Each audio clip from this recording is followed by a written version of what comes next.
Hey everybody, welcome to talking cars. ഇന്നത്തെ episode എന്താ സംഭവിക്കാൻ പോകണമെന്ന് എനിക്കും അറിയില്ല. എന്നെ വിളിച്ച് വരുത്തിയിരിക്കുകയാണ്. നിങ്ങളിപ്പോൾ ചിലപ്പോൾ തമ്മിൽ കാണുമ്പോൾ നിങ്ങൾക്ക് മനസ്സിലാവുമായിരിക്കും. തമ്മിൽ ഉണ്ടാക്കിയിട്ടില്ല ഇതുവരെ, അതുകൊണ്ട് എനിക്കറിയില്ല. സംഭവം എന്ന് വെച്ചാൽ ഞാൻ ജെഡീനോടൊരു സാധനം എടുക്കാനുണ്ട്. സ്പേസ് ഉള്ള വണ്ടിയായിട്ട് വരാൻ പറഞ്ഞപ്പോൾ അവൻ വന്ന സ്പേസ് ഉള്ള വണ്ടി ഇതാണ്. ഇത് പോരാണ്ട് വരും. ഇതിലും വലിയ സാധനം, ഇതിലും വലിയ സാധനമാണ്. ഞാൻ ജെഡിക്കൊരു പ്രസന്റ് കൊടുക്കാന്ന് വിചാരിച്ചിരിക്കുന്നു. ഓക്കെ, ഇവൻ പ്രസന്റ് എന്നൊക്കെ ഞാൻ ചെറിയ സാധനം വല്ലായിരിക്കുന്ന വിചാരിച്ചത്. അത്ര കുറച്ച് കാണുന്നത് ഞാൻ അല്ല അല്ല, വെറുതെ പറയാലോ. നമുക്ക് പോകേണ്ടത് ഓക്കെ ആ കാണുന്ന ഫ്ലാറ്റിലേക്കാണ്. അവിടെ ഒരു ഫ്ലാറ്റ് ഉണ്ട്. പക്ഷെ ഇവിടെ കുറച്ച് വെള്ളം ഉണ്ട് അതിൻ്റെ ഇടയിൽ. ഈ വെള്ളത്തിൽ കൂടെ നീന്തി പോകണ്ട, അപ്പുറത്ത് കൂടെ റോഡ് ഉണ്ട്. അപ്പോൾ കുഴപ്പമില്ല. അപ്പോൾ നമുക്കത് ഇരുട്ടി തുടങ്ങി, മഴ വരാൻ പോകുന്നുണ്ട്. നമുക്ക് വേഗം പോവാം.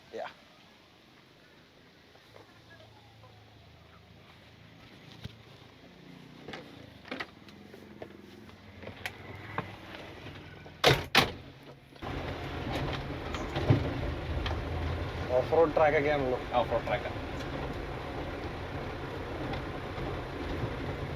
അത് കൊണ്ടുപോകാനുള്ള ഒരു വഴിയും കൂടി ഇത് കഴിഞ്ഞാൽ ആലോചിക്കേണ്ടി വരും മാത്രം. എനിക്കിപ്പോഴും എന്താന്ന് മനസ്സിലായിട്ടില്ല. നീ എൻ്റെ അടുത്ത് സാധനം കൊണ്ടുപോകാൻ എന്ന് പറഞ്ഞുകൊണ്ട് ഇഷ്ടമുള്ള ഒരു സാധനമാണ്. ഓക്കെ, അത്ര ഞാൻ പറയാം.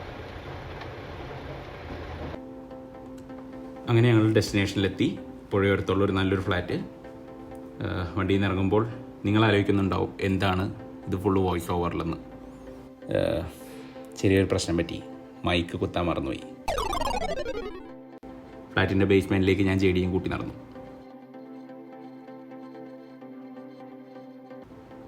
ദേ കണ്ടു, ഇതാണോ CBC എന്നാണ് ആ പറയുന്നത്. ആ മുഖത്ത് സന്തോഷം നോക്കിയേ. തുരുമ്പ് പിടിച്ച് പൊടി പിടിച്ചിടക്കുന്ന ബൈക്കിലൊക്കെ പോയി ഒരു മടിയും കൂടാതെ തൊടുന്ന ജെഡി എൻ്റെ അടുത്തൊന്ന് ടോർച്ച് വാങ്ങിച്ച് അടിച്ചു നോക്കുന്നു. കൊള്ളാം, എല്ലാമുണ്ട്. ഇതാ പോയി ഓഡോമീറ്ററിലെ കിലോമീറ്റർ നോക്കുന്ന ഏകദേശം 40,000 കിലോമീറ്ററോളം ഓടിയ ഒരു ബൈക്കാണ്. പക്ഷേ വിശ്വാസം വരാതെ എന്നോട് ചോദിക്കുന്നത് ജെനുവിനാണോ എന്ന്.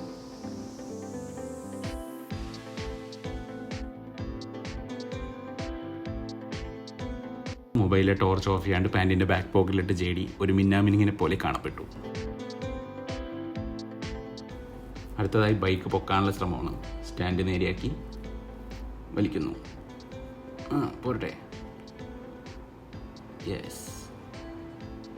ബൈക്ക് നേരെ വെച്ചതിന് ശേഷം ടോർച്ചും എടുത്ത് അപ്പുറത്തെ സൈഡിലേക്ക്. ഇവൻ്റെ സൂക്ഷ്മം നോക്കുന്നുണ്ടാ തോന്നുന്നു ഇതെന്താണ്ട് ഇവൻ കാശ് കൊടുത്ത് മേടിക്കാൻ പോണ ബൈക്കാണ്. പക്ഷേ ആക്ച്വലി ഇതിൻ്റെ ഓണർ ഞങ്ങൾക്ക് ഫ്രീ ആയിട്ട് തരുന്നതാണ്. അത് പക്ഷേ അവനറിയില്ലല്ലോ. TPFC branding.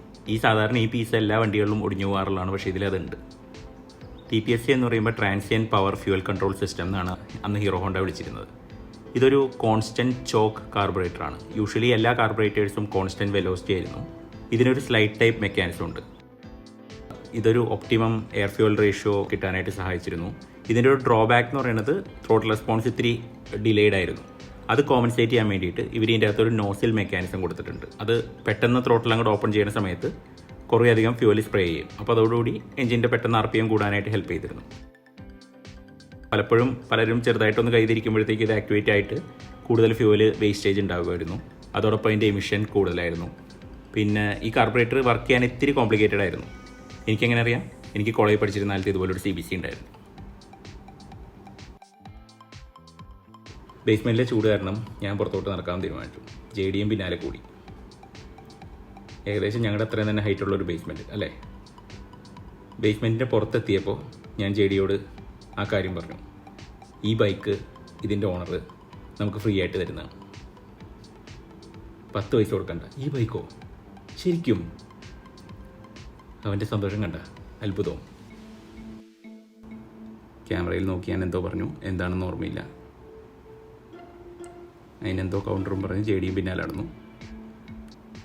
നടന്ന് ഞങ്ങൾ അടുത്ത ബേസ്മെൻറ്റിലേക്ക് എത്തി. അപ്പോൾ ഈ പോയിന്റിൽ ഞാൻ ജെഡിനോട് പറയുന്നു, ഒറ്റ സർപ്രൈസായിട്ട് ഞാൻ തരില്ല, ആക്ച്വലി ഒരെണ്ണം കൂടിയും തരാനുണ്ട്. ആ സർപ്രൈസ് ഈ ബേസ്മെൻറ്റിലാണെന്ന് പറയുന്നു. അവനത് കണ്ടു. കൈനറ്റിക് ബ്ലേസ്, അന്നത്തെ കാലത്ത് ഞങ്ങളുടെ ഏറ്റവും ഫേവറേറ്റ് ആയിട്ടുള്ള മോട്ടോർ സ്കൂട്ടർ.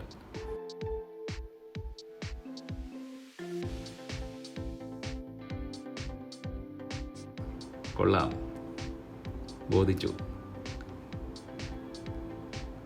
ബൈക്കിൻ്റെ എന്തോ സ്പെക്കൊക്കെ പറയുന്നുണ്ട്. മോട്ടോർ സ്കൂട്ടർ എന്നൊക്കെ പറയുന്ന ഒരു കാറ്റഗറി തുടങ്ങാം എന്ന് വിചാരിച്ച് വന്നൊരു സ്കൂട്ടറാണ്. ഭയങ്കര അംബിഷ്യസ് പ്ലാൻ ആയിരുന്നു. ഫ്രണ്ടിൽ ഡിസ്ക് ബ്രേക്ക് ഉണ്ട്. അത്യാവശ്യം ഫാസ്റ്റസ്റ്റ് സ്കൂട്ടർ ആയിരുന്നുകൊണ്ട് കാശ്മീർ ക്യൂ ക്യാൻ എന്നുള്ളൊരു സ്റ്റിക്കർ വന്നിട്ടുണ്ട്. ഇത് നമുക്കുള്ളതാണോ? ശരിക്കും അന്ന് തന്നെ ടാക്കോമീറ്റർ ഒക്കെ ഉണ്ട്. ഗിയർ മാറാനൊന്നുമില്ല, എന്നാലും ഒരു ടാക്കോമീറ്റർ കൊടുത്തിട്ടുണ്ടായിരുന്നു. പിന്നെ പറഞ്ഞ ഡയലോഗുകളൊന്നും ഓർമ്മയില്ലാത്തതുകൊണ്ടും ഇതിനെക്കുറിച്ച് കൂടുതലൊന്നും പറയാനില്ലാത്തതുകൊണ്ടും ഞാൻ പഴയകാല മലയാള ഓട്ടോമൊബൈൽ ഷോകളെ അനുസ്മരിപ്പിച്ചുകൊണ്ട് ഇതിൻ്റെ ബ്രോഷർ വായിക്കാൻ തീരുമാനിച്ചു.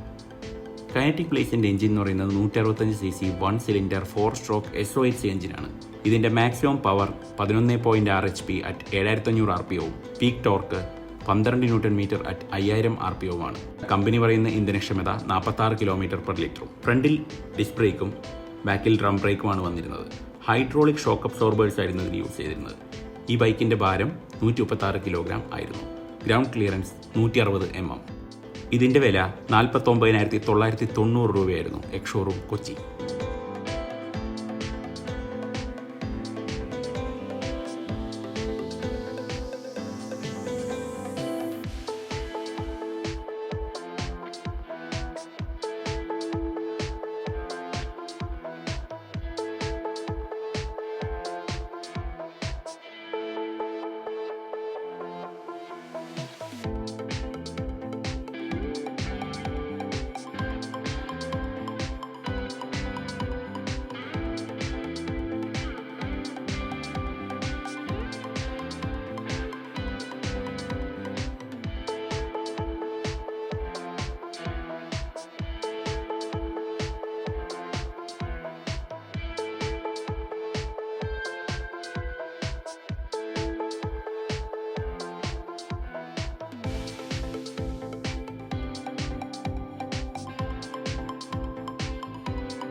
ഈ ഹീറോ ഹോണ്ട CBCയും കൈനറ്റിക് ബ്ലേസും തിരിച്ചു കൊണ്ടുപോകാനായിട്ട് ഞങ്ങളൊരു എയ്സ് പറഞ്ഞു.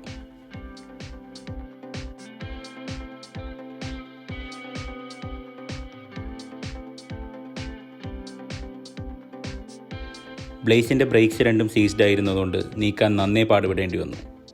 അവർ 3 പേരും അതിനുവേണ്ടി ശ്രമിക്കുമ്പോൾ വീഡിയോ എടുക്കേണ്ടതിനാലും വിയർപ്പിൻ്റെ ബുദ്ധിമുട്ടുള്ളതിനാലും ഇവർക്ക് തടസ്സമുണ്ടാക്കേണ്ടതെന്ന് കരുതി ഞാൻ മാറിയിരുന്നു. അപ്പോൾ അങ്ങനെ നമ്മൾ രണ്ടും കയറ്റി. നമുക്ക് ഇതിന് പകരമായി എനിക്ക് ഗൾഫിലേക്ക് ഒരു വിസ മാത്രം എടുത്താൽ മതി. അത്രമാത്രം മതിയല്ലേ? വേറെ ഒന്നും വേണ്ടല്ലോ. പിന്നെ കുഴപ്പമില്ല, എന്തായാലും അവിടെ ഇപ്പോൾ ആരും കയറ്റാത്തതുകൊണ്ട് കുഴപ്പമില്ല. ബട്ട് യാ ഹേ, നമുക്കിതൊരു അപ്പോൾ ഇനി നമ്മൾ കാണുമ്പോൾ ഇതൊന്ന് ഓടിക്കുന്ന അവസ്ഥയാക്കണം രണ്ടും. യെസ്, നമുക്കൊന്ന് സൂഹിക്കണം അല്ലേ? Looking forward. കുറെ കാലമായി നല്ലൊരു ഒറിജിനൽ ഒരു CBC ഈ പറഞ്ഞ പോലെ സിംഗിൾ ഓണർ ബൈക്ക്. അതാണ് ഏറ്റവും വലിയ അതിശയം അതിനകത്തുള്ളത്. അതെ, എന്നിട്ട് പുള്ളി നമുക്ക് തരികയും ചെയ്തു. അത് തന്നെ വലിയ കാര്യം. ബട്ട് അപ്പോൾ അത് ഡെഫിനറ്റ്ലി ഇൻട്രസ്റ്റിംഗ് പ്രോജക്റ്റ്. എനിക്ക് തോന്നുന്നു നമ്മുടെ ഒരു ജനറേഷനിലുള്ള ആർക്കും ഇതൊരു ആ സമയത്ത് ഇറങ്ങിയപ്പോൾ ഇതൊരു ഡ്രീം ബൈക്കാണ്, ഡ്രീം സ്കൂട്ടറും. യെസ്. അപ്പോൾ അതുകൊണ്ട് അത് രണ്ടും ഒരേ സ്ഥലത്തുനിന്ന്, അതും അതിൻ്റെ ഏറ്റവും നല്ല മോഡൽസ്, 2 ഡിസ്ക് ബ്രേക്കും എല്ലാം ഉള്ള മോഡൽസും കിട്ടുക എന്ന് പറഞ്ഞിട്ടുണ്ടെങ്കിൽ ഡെഫിനറ്റ്ലി ലക്കി തന്നെയാണ്. അപ്പോൾ അതുകൊണ്ട് ലെറ്റ്സ് സീ അല്ലേ, ഇത് നമുക്ക് കണ്ടറിയാം. ഇപ്പോൾ ഇത്രയും കാലം ഇതിങ്ങനെ കടന്നു, ഇനി നമുക്കിത് നന്നാക്കി ഓടിച്ചിറക്കാം. അപ്പോൾ thanks to the owner definitely. അപ്പോൾ അതുകൊണ്ട് കാര്യം സാധാരണ ആൾക്കാർ ഇപ്പോൾ നമുക്കത് ഒരു വണ്ടി യൂസ് ചെയ്യാൻ പറ്റില്ല എന്നാണെങ്കിൽ പോലും അതിട്ട് നശിപ്പിക്കുകയാണ് ചെയ്യുന്നത്. പക്ഷേ ഇത് അതിൻ്റെ പകരം റീബിൽഡ് ചെയ്യുക and plus donate to a good cause എന്ന് പറയുമ്പോൾ അത് definitely hats off to the mindset of the owner. അപ്പോൾ അതുകൊണ്ട് ഈ വണ്ടികളും ഇനി ജീവിക്കും അല്ലേ? അങ്ങനെ നമ്മൾ CBZ ആൻഡ് ബ്ലേസ് ഓണേഴ്സ് ആയിരിക്കുകയാണ് അല്ലേ? പിന്നെ ഇപ്പോൾ ഈ വണ്ടി നമുക്കിത് ആക്ച്വലി കുറച്ച് എക്സൈറ്റിംഗ് ആ കാര്യം. ഇത് രണ്ടും നമുക്ക് പണ്ട് കാലത്ത് വേണ്ടിയിരുന്ന വണ്ടികളാണ്, കുറെ ഇതിന്റെ പുറകെ ഓടി നടന്നിട്ടുള്ളതാണ്. അപ്പോൾ അതുകൊണ്ട് അല്ലായിരുന്നു. ആൻഡ് ദീസ് ആർ രണ്ടും ഇപ്പോഴത്തെ എന്ന് പറഞ്ഞിട്ടുണ്ടെങ്കിൽ top of the line bikes ആണ്. അന്ന് CBCയും ബ്ലേസും എന്ന് പറഞ്ഞിട്ടുണ്ടെങ്കിൽ സാധാരണ ഒരു ആക്ടിവ അല്ലെങ്കിൽ അതുപോലെ അല്ല ബ്ലേസ്. അതേപോലെ അതെ, ഏറ്റവും വലിയ CBC ആണ്. കാര്യം എന്ത് സൂപ്പർ ബൈക്ക്, അന്നിങ്ങനെ സൂപ്പർ ബൈക്ക് ഒന്നും ഇല്ല. അപ്പൊ അതുകൊണ്ട് ഇതാണ് ഇതാണ് എല്ലാവരുടെയും ഒരു ഡ്രീം ബൈക്ക്. അതുപോലെ ഇത് വന്നിട്ടില്ല, ഇത്രയും കപ്പാസിറ്റി ഉള്ള സ്കൂട്ടർ നമുക്ക് വേറെ വന്നിട്ടുണ്ട്? ഇല്ല, പിന്നെ വന്നിട്ടില്ല. ഇല്ലേ? ഇല്ല. 165cc ഇല്ല, പിന്നെ വന്നിട്ടില്ല. പിന്നെ 150 വരെ ഇല്ല, 150 വരെയൊക്കെ ഉള്ളൂ. നമ്മുടെ മറ്റേ 9 ലക്ഷം 13 ലക്ഷത്തിന്റെ 946 വരെ 150 cc ഉള്ളൂ. അപ്പോൾ അതുകൊണ്ട് so this is significant in that way. And CBC definitely ഇന്ത്യയിലത്തെ ഒരു ബിഗ് ബൈക്ക് കൾച്ചർ സ്റ്റാർട്ട് ചെയ്ത ഒരു ബൈക്കും കൂടെയാണ്. അപ്പോൾ അതുകൊണ്ട് രണ്ടും വളരെ എക്സൈറ്റിംഗ് ആണ്, രണ്ടും നല്ല പണിയുണ്ട്. ബട്ട് എന്തായാലും നമുക്ക് ക്യാച്ചപ്പ് ചെയ്യണം. അപ്പോൾ എന്തായാലും this is the first episode. നമുക്ക് ഇതിന് മുമ്പേ നമ്മൾ ഒരു വണ്ടി കൊണ്ടുപോയിട്ടുണ്ട്, നമ്മൾ അതിന്റെ അപ്ഡേറ്റ്സ് കൊണ്ടുവരുന്നതായിരിക്കും. കൊറോണയ്ക്ക് ആയതുകൊണ്ട് പല സാധനങ്ങളും നമുക്ക് സമയത്തിനൊന്നും ചെയ്യാൻ പറ്റുന്നില്ല, പണിക്കാരെ കിട്ടുന്നില്ല, പഴയ പോലെ ഇരുന്ന് പാർട്സ് സോഴ്സ് ചെയ്യാൻ പറ്റുന്നില്ല. അതിന്റെയൊക്കെ ചെറിയ ഡിലേ ഉണ്ട്. പക്ഷെ എന്തെങ്കിലും ഞങ്ങൾ ഇതൊക്കെ അപ്ഡേറ്റ് ചെയ്ത് കാണിക്കുന്നതായിരിക്കും. അപ്പോൾ എനിവേസ് ഈ എപ്പിസോഡ് നിങ്ങൾക്ക് ഇഷ്ടപ്പെട്ടു എന്ന് വിചാരിക്കുന്നു. ഇഷ്ടപ്പെട്ടെങ്കിൽ please do like and share this video and subscribe to the channel, would be great. അതേപോലെ തുരുമ്പുടിച്ച ബൈക്കുകളൊക്കെ വീടിന്റെ സൈഡിൽ കിടപ്പുണ്ടെങ്കിൽ ഓർക്കുക, വിളിക്കേണ്ട നമ്പർ JD. അപ്പോൾ right, thank you so much guys, have a great day, by.